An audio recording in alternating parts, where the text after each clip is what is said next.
죄는 없으나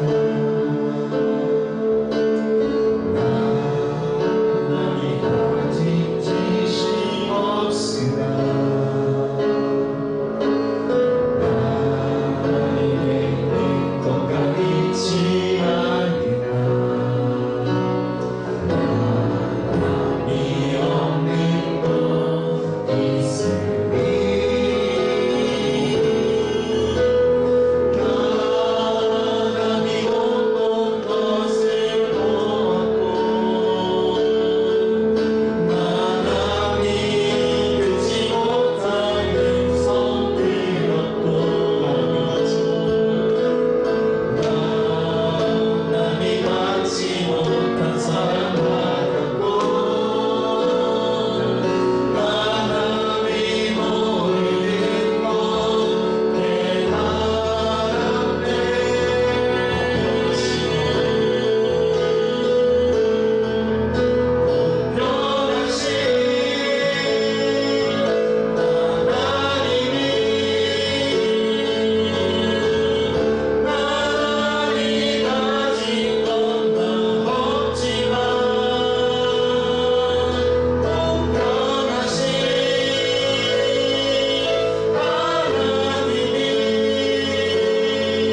레위기는 우리가 영어 성경에 보면 레비디커스, 레비디커스, 리바이 이게 다 제사장, 제사 그런 뜻이거든요. 그래서 레위기 전체는 다 제사와 관련된 말씀인데 이 제사를 통해서 하나님을 어떻게 만나는가. 오늘날 말하면 예배 하나님을 만나는 방법. 그리고 후반부에 가면 하나님을 만난 사람들은 어떻게 살아야 되느냐. 삶이 굉장히 중요하죠. 아무리 하나님 만났다고 큰 소리 쳐도 삶이 변화되지 않는 것은요, 그 온전히 만난 거 아닙니다. 하나님을 정말 인격적으로 만났으면요, 예배가 달라지고요, 가치관이 달라지고요, 안목이 달라지고요, 삶이 변해요. 반드시 변하게 되어 있어요. 그래서 레위기 후반부에 가면 이제 삶, 거룩한 삶, 경건한 삶, 하나님을 만난 사람들의 경건한 삶, 단순한 윤리가 아니에요. 하나님을 만났을 때 어떻게 삶이 변화되는가, 그런 것들을 쭉 말씀하고요. 오늘 우리가 공부할 부분은 우리가 1장, 2장, 3장 이렇게 보면 제사 5가지가 나와요. 이런 것도 기본적으로 알아야 됩니다. 이건 상식적인 거예요. 상식적인 거. 그래서 1장에 보면 번제가 나오고요. 이 번제란 말은 태워서 burnt offering 그래요. 태워서 드리는 거를 번제. 그리고 2장 오늘 공부할 부분이 소제입니다. 이 소제란 말은요, grain offering 그래요. 그래서 곡식을 빻아가지고 가루로 드리는 제사를 소제 그럽니다. 그 다음에 3장에 가보면 이제 화목제, peace offering 그래요. 하나님과 화목하는 이런 peace offering. 그 다음에 속죄제, sin offering.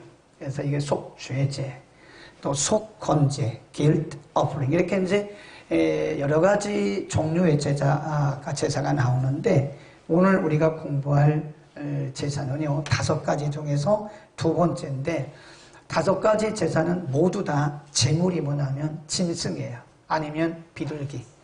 자기의 형편에 따라서 어떤 때는 짐승을 드릴 수 있으나 형편이 되지 않을 때는 이런 비둘기 같은 거를 잡아서 쥐비둘기 잡아드리는 거예요. 근데 오늘 우리가 공부할 부분은요, 그 짐승도 아니고 우리가 오늘 공부할 부분은 소제인데 곡식을 빻아서 드리는 거예요. 우리 한번 레위기 2장 11절 12절. 그러면 곡식을 가지고 만드는데 곡식을 이렇게 가루로 빻아요. 빻아요. 가루로 빻아가지고 이제 그거를 태워서 이렇게 드리는 건데 여기에 반드시 들어갈 게 있고 또 들어가지 말아야 할 게 있어요. 자, 11절.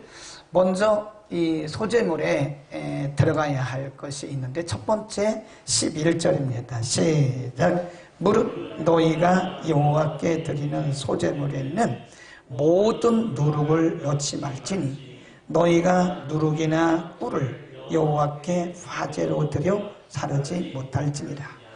누룩의 종류가 여러 가지 있지 않겠어요? 그래서 어떤 종류의 누룩이든지 하나님 앞에 드리는 소제 그 가루 속에는 누룩을 넣으면 안 돼요. 그리고 꿀도 넣으면 안 돼요. 반드시 넣지 마라.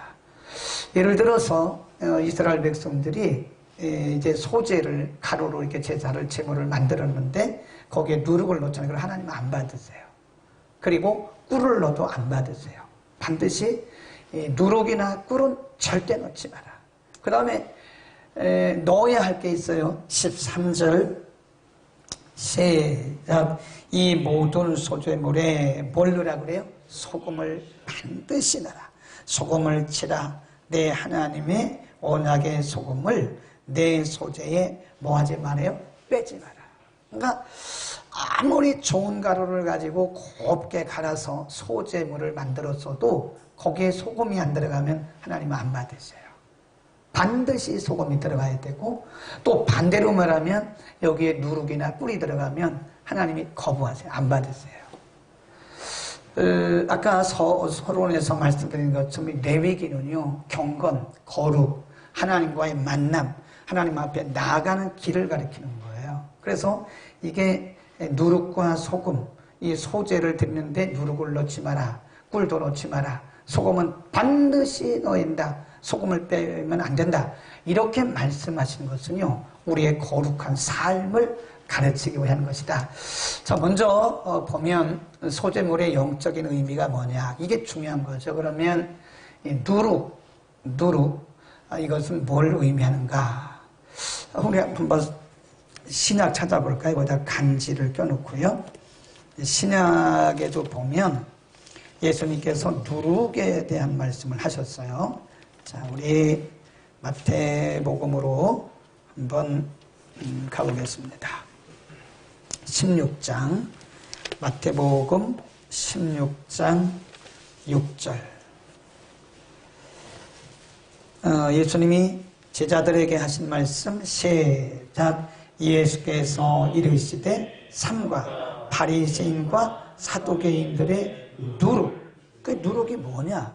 그러니까 제자들이 누룩이 뭔지 모르고 있으니까 예수님이 누룩이 뭔지를 설명해 주셨어요. 거기 보면 7절, 제자들이 서로 논의하여 가라되 우리가 떡을 가져오지 아니하였도다 하거늘 예수께서 아시고 가라사대 믿음이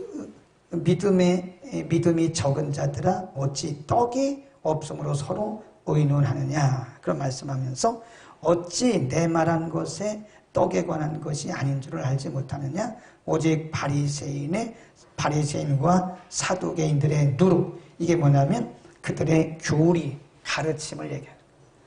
또 마가복음으로 한번 가보세요. 마가복음 8장 15절에 보면 잘못된 그런 가르침을 말씀합니다. 마가복음 8장 15절에 예수께서 경계하여 가라사대 삼가 바리새인들의 누룩과 누구의 누룩? 헤롯의 누룩을 조심하라. 예수님이 설명을 해줘. 그 누룩이 뭐냐? 바리새인들의 가르침이다. 바리새인들은 가르치는 거는 참 잘해요. 정말 잘 가르쳐요. 그리고 율법도 너무 많이 알아요. 그런데 삶을 보면 삶이 부정하고 더럽고 부패하고 불법입니다. 근데 그들의 가르치는 것이 꼭 누를 것 같다는 거예요. 이중적이라네. 더럽다는 거예요. 깨끗하지가 않다는 거예요. 그래서 예수님이 헤롯의 그 가르침, 그것도 누룩이라고 그랬고 바리새인들의 가르침, 그것도 누룩이라고 그랬어요. 자, 그러면 이 누룩을 넣지 말라고 한 것은 우리에게 뭘 가르쳐? 저기 한번 보세요. 자세히 보시면 누룩을 넣지 말라고 하는 것은 뭘 상징하는가? 성도의 삶, 우리의 예배가 이게 뭐가 되면 안 돼요? 이 세상 것과 이게 섞이면 안 돼요. 하나님이 원하시는 예배는 예배 모양이 아닙니다. 예배 드리는 자의 중심. 우리의 삶도 마찬가지예요. 우리의 삶이 무늬만 크리스찬이면 안 됩니다. 무늬만 크리스찬이지 실질적으로는 말씀이 그 속에서 흐르지 않고 삶을 통해서 말씀이 이렇게 드러나야 되고 말씀이 흘러가야 되는데 우리의 삶을 통해서 거룩한 말씀이 흘러가지 않아요. 그러면 누룩이 들어있는 거라. 누룩이 있는 예배는 하나님 기뻐하지 않으세요. 우리 예배가 크고 아름답고 오늘 오케스트라가 있고 사람 보기에 좋은 그걸 원하지 않아요. 하나님 그런 거 별로 관심이 없어요. 하나님이 정말 원하시는 것은 신령과 진정이에요. 요한복음 4장 24절에 예배하는 자들은 이렇게 예배할지니 신령이란 말은 영적으로 진정, truth, 진리를 얘기하는 거예요. 성령과 진리 안에서 드리는 그런 예배. 그러니까 우리의 기도도 마찬가지죠. 우리의 기도도 제가 전에 한번 드렸잖아요. 우리의 기도가 어떤 데 보면 너무 세상적인 게 많아요. 그래서 옛날에 후안 까를로스라고 하는 그분은 목사도 아니고 전도자예요. 전도자. 이반젤리스트. 이 전도자 후안 까를로스가 쓴 책에 보면 아주 오래전에 쓴 책인데요. 우리 기도의 대부분은 하나님 나라에서 쓰레기 취급을 받는다. 저는 뭐 전적으로 동의하지는 않습니다만은 많은 경우에 우리의 기도가요. 누룩이 들어있어요. 누룩. 세상적이고 세속적이고 자기중심적이고 교만하고 네. 그런 기도를 하나님이 받으시겠습니까? 그런 예배를 하나님 기뻐하시겠어요? 그런 우리의 섬김을 하나님 받으시겠냐고요. 그래서 소재를 가르치면서 소재는 반드시 누룩을 넣으면 안 된다. 그리고 이 누룩은 부패하는 게 막 부풀리잖아요. 예, 이게 부패하게 하는 거예요. 꿀도 마찬가지. 꿀도 이게 맛있기는 맛있는데 그 성분 자체가요, 어떤 물질에 들어가면 이렇게 부패시켜요, 꿀이. 그러니까 누룩과 꿀은 성분 자체가 이게 그런 부패케 하는 그런 성분이 있다는 거예요.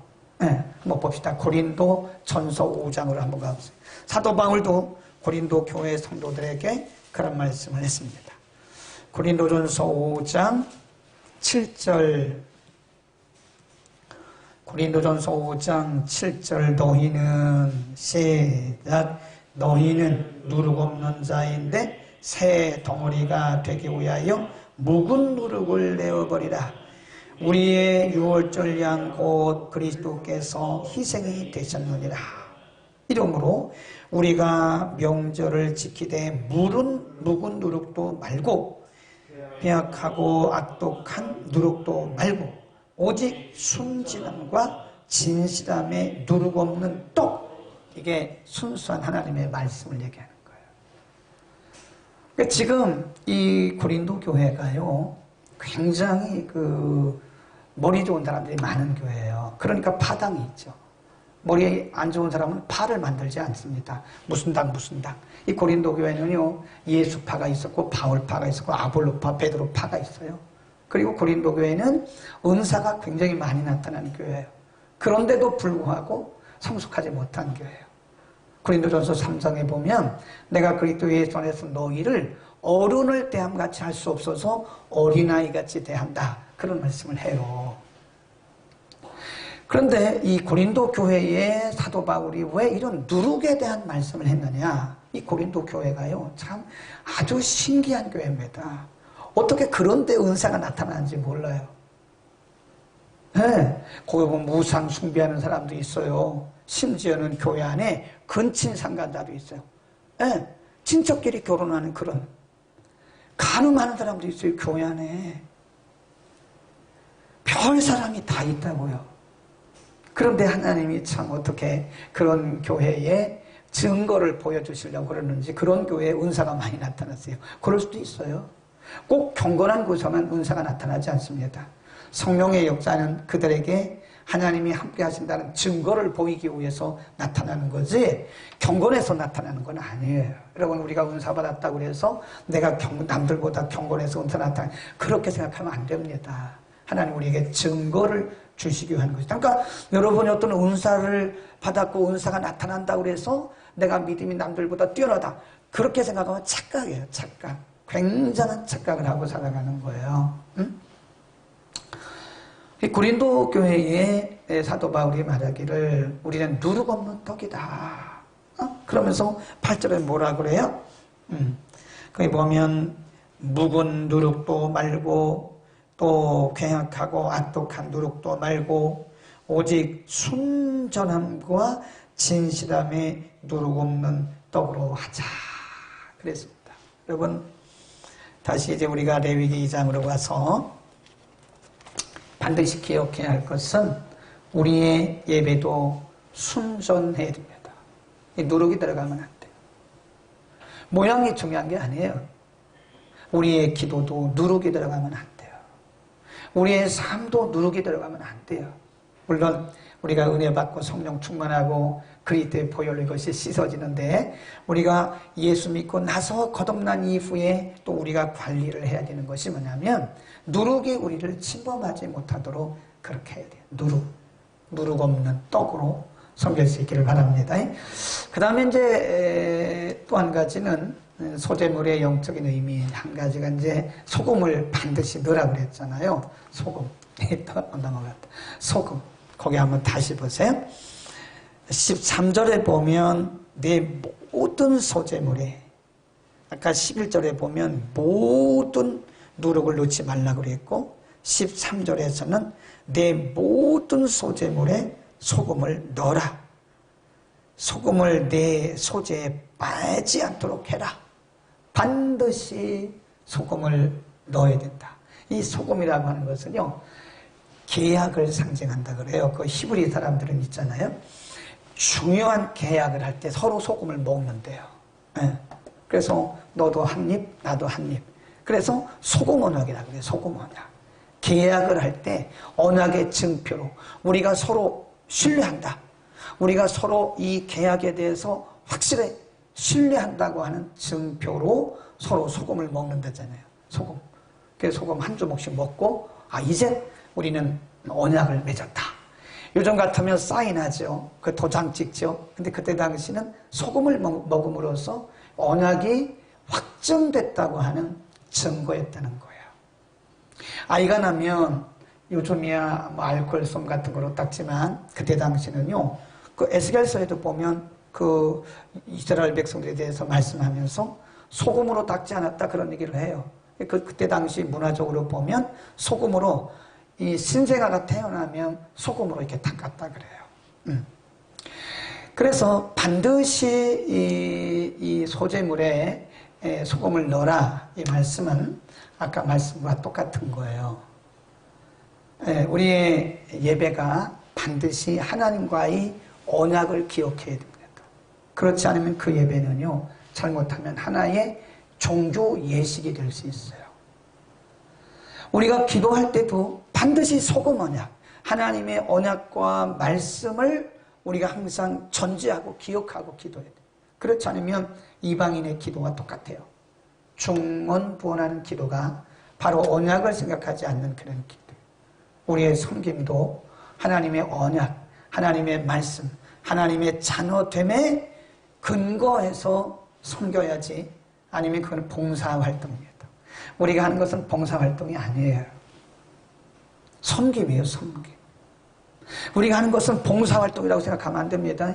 우리가 봉사활동으로 생각하면 힘들어요. 그리고 짜증나요. 오래 못 가요. 그러나 하나님과의 언약, 하나님과의 계약, 소금 계약이잖아요. 이거 변하지 않아요. 소금은 안 변합니다. 하나님과 우리와의 관계는 변하는 게 아니에요. 이거 불변의 언약이거든요. 하나님의 말씀도 불변의 언약이거든요.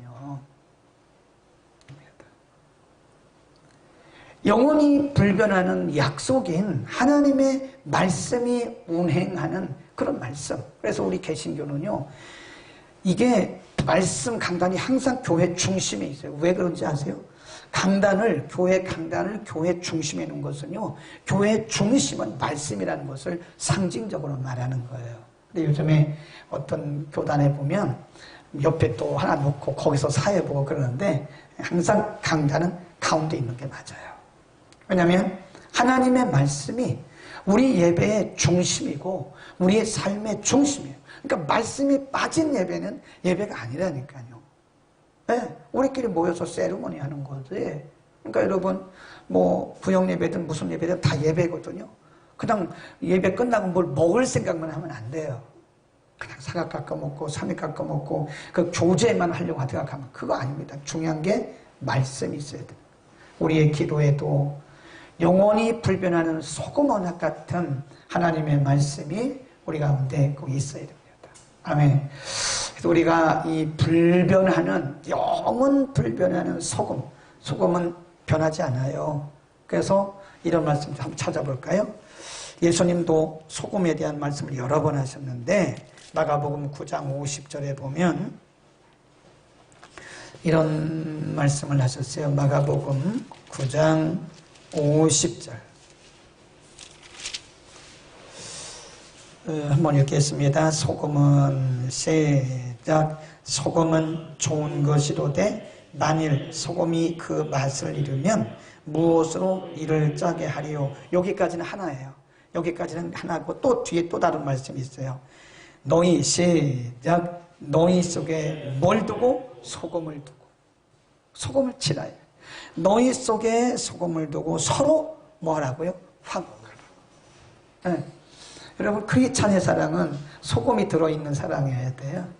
우리가 조건이 좋을 때는 사랑했다가 조건이 안 좋으면 삐지고 사랑하지 않아요. 그건 소금이 안 들어있는 언약적인 사랑이 아니죠. 말씀적인 사랑이 아니죠. 네. 너희 속에 소금을 두고 서로 화목하라. 그 말은 인간은 우리 스스로가 스스로 화목할 수가 없어요.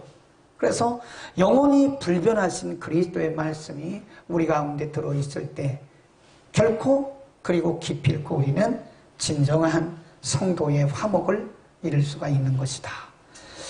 소금이 뭔지 아시겠죠? 소금은 영원 불변하시는 하나님의 언약. 하나님과의 관계가 여러분 바로 되었을 때 우리의 예배도 하나님께서 기뻐 받으시는 예배가 되는 거고요. 우리가 하나님과의 관계가 영원 불변하는 하나님과의 관계가 바로 되었을 때 우리의 기도도 비록 짧게 드려도 그 기도가 팍팍 하나님 앞에 상달이 되는 거예요. 우리의 섬김이 소금이 들어가 있다니까요. 하나님과의 언약, 하나님과의 관계, 영원히 변치 않으시는 하나님과의 관계가 전제되었을 때 우리의 섬김도 피곤하지 않습니다. 만일 우리가 주님을 섬긴다고 또 이렇게 주의를 한다고 그러면서 굉장히 짜증나고 부담되는 것은요, 그 안에 소금이 안 들어간 거예요. 소금이 안 들어갔을 가능성이 커요. 내 힘으로 하는 거죠. 내 감동으로 하는 거죠. 하나님의 언약, 변하지 않는 하나님의 그 자녀됨의 언약 때문에 하면 그 피곤하지 않아요. 우리가 소금이 들어간 그 섬김은요, 그 미니스트리라고 해요. 미니스트리, 사역. 그러나 소금이 들어가지 않은 그런 일은요, 일입니다. 일. 그러니까 피곤한 거예요. 피곤하고 지치고 때로는 짜증나고 그런 겁니다. 소금이 있는가? 우리 가운데 영원한 불변하는 하나님의 말씀이, 하나님과의 관계가 분명히 내게 있는가? 소금이 있는가를 우리 자신을 확인해야 돼요. 아멘. 참 재밌잖아요. 그 히브리 사람들은 지금 사인하지만, 도장 찍고 사인하지만 그때는 소금 한 조목씩 서로 주고받고 먹고 그리고 그 계약했다라고 합니다. 그래서 소금 얘기를 하는 거예요. 모든 재물에 소금을 반드시 넣어라. 소금이 들어가지 않는 그 예물은요, 아무리 멋진 그 가루로 소재를 만들어서도 소금이 안 들어가면 그건 아닌 거예요. 소금을 반드시 빼지 마라. 우리의 삶이 하나님과의 영원한 계약인 것을 믿기를 바랍니다. 가끔 보면 어떤 분들은요, 천국과 지옥을 왔다 갔다 하는 사람들이 있어요. 널뛰기 신앙이라고 제가 그러잖아요. 천국과 지옥을 왔다 갔다. 어떤 때는 기분이 좋은 믿음이 굉장히 좋은 거야. 그건 믿음이 아니고 감정이에요, 감정. 감정과 믿음을 혼돈하면 안 됩니다, 여러분. 감정은 굴곡이 있지만 믿음은 굴곡이 없어요. 정말 소금을 근거로 한 하나님의 영원한 언약을 근거로 한 믿음은요, 물론 인간이기 때문에 약간의 이런 굴곡은 있을 수 있으나 근본적으로 흔들림이 없어요.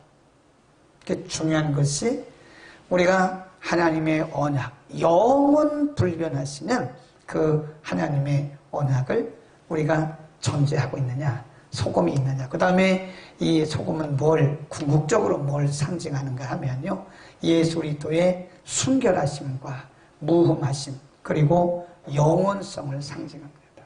소금은 우리가 나중에 성경 공부할 때 말씀드리겠지만 창세기부터 구약에는요, 오실 예수님에 대한 표상이, 예수님에 대한 요셉도 예수님 얘기예요. 어떤 분이 설교하면서 요셉 얘기하고 끝났으면 그거 설교는 50점밖에 안 되는 거예요. 반드시 거기서 예수님 얘기를 해줘야 돼.